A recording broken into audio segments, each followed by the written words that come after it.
Crime and Punishment by Fyodor Dostoevsky. Translated by Constance Garrett. Chapter 6.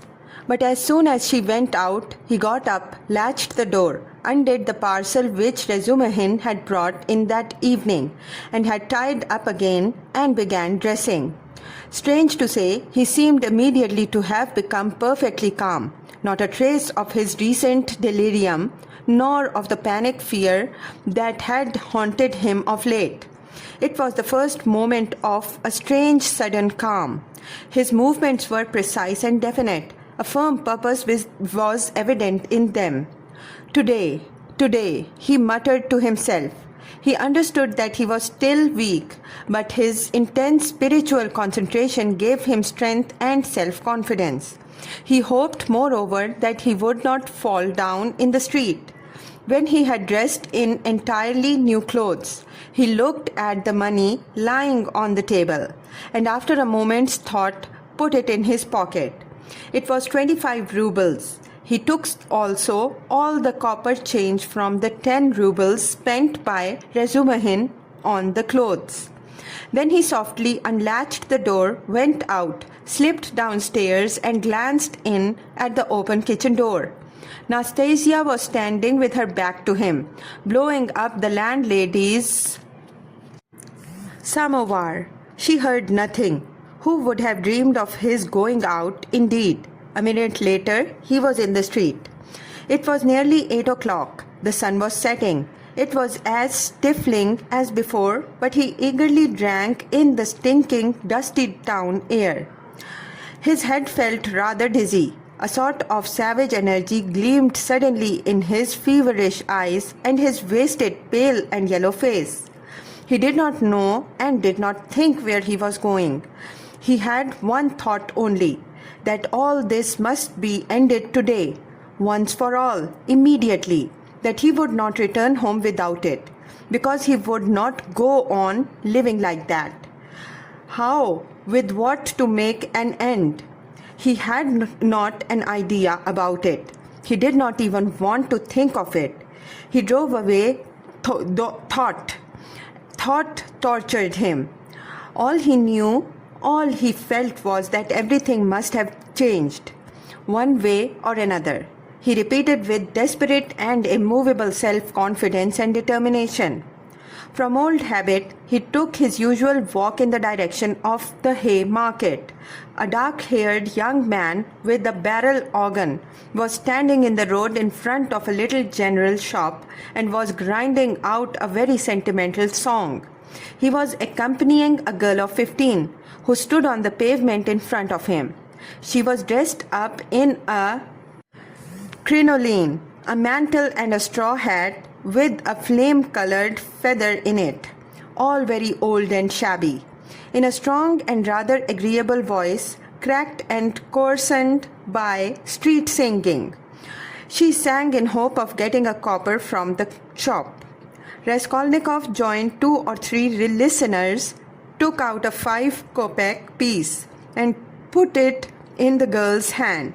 She broke off abruptly on a sentimental high note, shouted sharply to the organ grinder, "Come on," and both moved on to the next shop. "Do you like street music?" said Raskolnikov, addressing a middle-aged man standing idly by him. The man looked at him, startled and wondering. "I love to hear singing to the street organ," said Raskolnikov, and his manner seemed strangely out of keeping with the subject. "I like it on cold, dark, damp autumn evenings. They must be damp when all the passer-by have pale green, sickly faces, or better still, when wet snow is falling straight down, when there's no wind. You know what I mean, and the street lamps shine through it." "I don't know. Excuse me," muttered the stranger, frightened by the question and Raskolnikov's strange manner, and he crossed over to the other side of the street. Raskolnikov walked straight on and came out at the corner of the hay market, where the huckster and his wife had talked with Lizaveta, but they were not there now. Recognizing the place, He stopped, looked around, and addressed a young fellow in a red shirt who stood gaping before a corn chandler's shop. "Isn't there a man who keeps a booth with his wife at this corner?" "All sorts of people keep booths here," answered the young man, glancing superciliously at Raskolnikov. "What's his name?" "What? He was christened." "Aren't you a Zaraisky man too? Which province?" The young man looked at Raskolnikov again. "It's not a province, Your Excellency, but a district." "Graciously forgive me, Your Excellency." "Is that a tavern at the top there?" "Yes, it's an eating house, and there's a billiard room, and you'll find princesses there too." Raskolnikov crossed the square. In that corner there was a dense crowd of peasants. He pushed his way into the thickest part of it. Looking at faces, he felt an unaccountable inclination to enter into conversation with people. But the peasants took no notice of him. They were all shouting in groups together. He stood and thought a little and took a turning to the right in the direction of V. He had often crossed that little street which turns at an angle leading from the marketplace to Sadovy Street. Of late he had often felt drawn to wander about this district when he felt depressed, that he might feel more so. Now he walked along, thinking of nothing. At that point there is a great block of buildings entirely let out in dram shops and eating houses. Women were continually running in and out, bareheaded and in their indoor clothes. Here and there they gather in groups on the pavement, specially about the entrances of various festive establishments in the lower stories. From one of these a loud din, sounds of singing, the tinkling of a guitar and shouts of merriment floated into the street. A crowd of women were thronging round the door. Some were sitting on the steps, others on the pavement. Others were standing talking. A drunken soldier smoking a cigarette was walking near them, in the road swearing. He seemed to be trying to find his way somewhere, but had forgotten where. One beggar was quarrelling with another, and a man, dead drunk, was lying right across the road. Raskolnikov joined the throng of women who were talking in husky voices. They were bareheaded and wore cotton dresses and goatskin shoes. There were women of 40 and some not more than 17. Almost all had blackened eyes. He felt strangely attracted by the singing and all the noise and uproar in the saloon below. Someone could be heard within dancing frantically, marking time with his heels to the sounds of the guitar and of a thin falsetto voice singing a jaunty air. He listened intently, gloomily and dreamily, bending down at the entrance and peeping inquisitively in from the pavement. "Oh, my handsome soldier, don't beat me for nothing," trilled the thin voice of the singer. Raskolnikov felt a great desire to make out what she was singing, as though everything depended on that. "Shall I go in?" he thought. "They are laughing from Dink. Shall I get drunk?" "Won't you come in?" one of the women asked him. Her voice was still musical and less thick than the others. She was young and not repulsive, the only one of the group. "Why, she is pretty," he said, drawing himself up and looking at her. She smiled, much pleased at the compliment. "You're very nice looking yourself," she said. "Isn't he thin though?" observed another woman in a deep bass. "Have you just come out of the hospital?" "They're all generals' daughters, it seemed, but they have all snub noses," interposed a tipsy peasant with a sly smile on his face, wearing a loose coat. "See how jolly they are. Go along with you." "I'll go, sweetie." And he darted down into the salon below. Raskolnikov moved on. "I say, sir," the girl shouted after him. "What is it?" She hesitated. "I'll always be pleased to spend an hour with you, kind gentleman, but now I feel shy. Give me 6 kopecks for a drink. There's a nice young man." Raskolnikov gave her what she came first for 15 kopecks. "Ah, what a good-natured gentleman. What's your name?" "Ask for Duklida." "Well, that's too much," one of the women observed, shaking her head at Duklida. "I don't know how you can ask like that. I believe I should drop with shame." Raskolnikov looked curiously at the speaker. She was a pock-marked wench of 30, covered with bruises.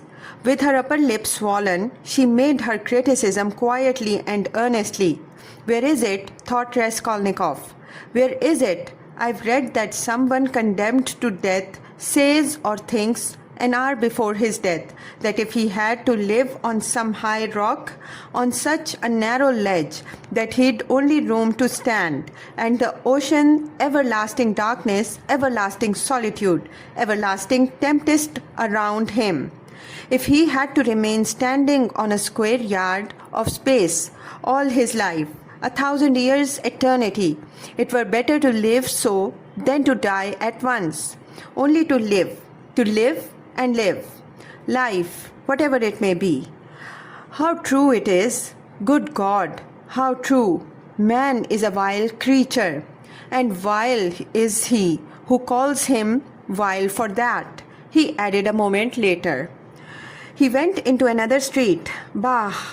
The Palais de Cristal. Razumihin was just talking of the Palais de Cristal.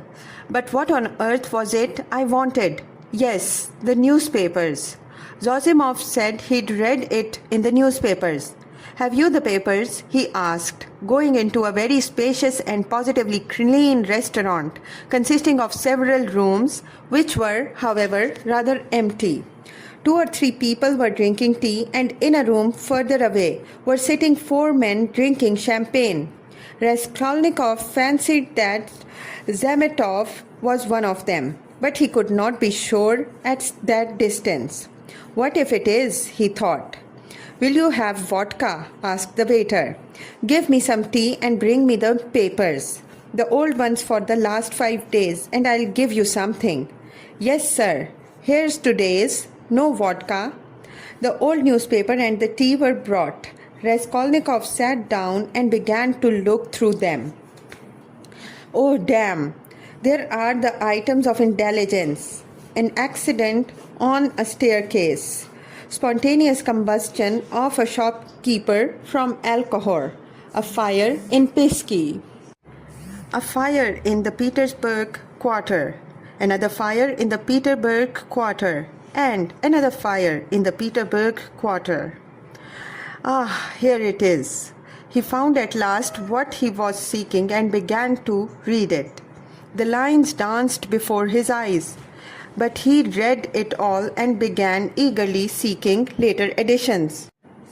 In the following numbers, his hands shook with nervous impatience as he turned the sheets. Suddenly, someone sat down beside him at his table. He looked up.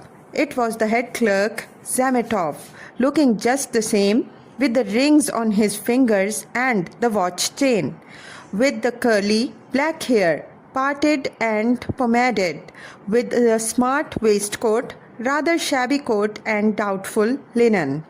He was in a good humor. At least he was smiling very gaily and looking humoredly. His dark face was rather flushed from the champagne he had drunk. "What, you here?" he began in surprise, speaking as though he'd known him all his life. "Why, Razumihin told me only yesterday you were unconscious. How strange. And do you know, I've been to see you." Raskolnikov knew he would come up to him. He laid aside the papers and turned to Zametov. There was a smile on his lips, and a new shade of irritable impatience was apparent in that smile. I know you have, he answered. I've heard it. You look for my stock. And you know Razumihin had lost his heart to you. He says you've been with him to Louise Ivanova's. You know, the woman you tried to befriend, for whom you winked to the explosive lieutenant and he would not understand. Do you remember? How could he fail to understand? It was quite clear, wasn't it? What a hothead he is. The explosive one. No, your friend, Razumihin. You must have a jolly life, Mr. Zametov. Entrance free to the most agreeable places. Who's been pouring champagne into you just now? We've just been having a drink together. You talk about pouring it into me. By way of a fee, you profit by everything, Raskolnikov laughed. It's all right, my dear boy, he added, slapping Zametov on the shoulder. I'm not speaking from temper, but in a friendly way for sport. I'm not speaking from temper, but in a friendly way for sport, as that workman of yours said when he was scuffing with Dmitri. In the case of the old woman. How do you know about it? Perhaps I know more about it than you do. How strange you are. I'm sure you are still very unwell. You oughtn't to have come out. Oh, do I seem strange to you? Yes. What are you doing? Reading the papers? Yes. There's a lot about the fires. No, I'm not reading about the fires. Here, he looked mysteriously at Zametov. His lips were twisted again in a mocking smile. No, I'm not reading about the fires, he went on, winking at Zametov. But confess now, my dear fellow, you're awfully anxious to know what I'm reading about. I'm not in the least. May I not ask a question? Why do you keep on? Listen, you are a man of culture and education. I was in the 6th class at the gymnasium, said Zametov with some dignity. 6th class? Ah, my cock sparrow. With your parting and your rings, you are a gentleman of fortune. What a charming boy. Here, Raskolnikov broke into a nervous laugh right in Zametov's face. The latter drew back, more amazed than offended. How strange you are, Zametov repeated very seriously. I can't help thinking you are still delirious. I am delirious? You are fibbing, my cock sparrow. So I am strange. You find me curious, do you? Yes, curious. Shall I tell you what I was reading about? What I was looking for? See what a lot of papers I've made them bring me. Suspicious, eh? Well, what is it? You prick up your ears. How do you mean, prick up my ears? I'll explain that afterwards, but now, my boy, I declare to you, no better, I confess. No, that's not right either. I make a deposition and you take it. I depose that I was reading, that I was looking and searching. He screwed up his eyes and paused. I was searching and came here on purpose to do it. For news of the murder of the old pawnbroker woman. He articulated at last, almost in a whisper, bringing his face exceedingly close to the face of Zametov. Zametov looked at him steadily without moving or drawing his face away. Zametov looked at him steadily without moving or drawing his face away. What struck Zametov afterwards as the strangest part of it all was the silence followed for exactly a minute, and that they gazed at one another all the while. What if you have been reading about it? He cried at last, perplexed and impatient. That's no business of mine. What of it? The same old woman. Raskolnikov went on in the same whisper, not heeding Zametov's explanation. About whom you were talking in the police office, you remember, when I fainted. Well, do you understand now? What do you mean, understand? What? Zametov brought out almost alarmed. Raskolnikov's set and earnest face was suddenly transformed, and he suddenly went off into the same nervous laugh as before, as though utterly unable to restrain himself. And in one flash he recalled with extraordinary vividness of sensation a moment in the recent past. That moment when he stood with the axe behind the door, while the latch trembled and the men outside swore and shook it. And he had a sudden desire to shout at them, to swear at them, to put out his tongue at them, to mock them, to laugh and laugh and laugh. "You are either mad or," began Zametov, and he broke off, as though stunned by the idea that suddenly flashed into his mind. Or what? What? Come, tell me." "Nothing," said Zametov, getting angry. "It's all nonsense." Both were silent. After his sudden fit of laughter, Raskolnikov became suddenly thoughtful and melancholy. He put his elbow on the table and leaned his head on his hand. He seemed to have completely forgotten Zametov. The silence lasted for some time. "Why don't you drink your tea? It's getting cold," said Zametov. "What tea?" "Oh yes." Raskolnikov sipped the glass, put a morsel of bread into his mouth, and suddenly looked at Zametov, seemed to remember everything and pulled himself together.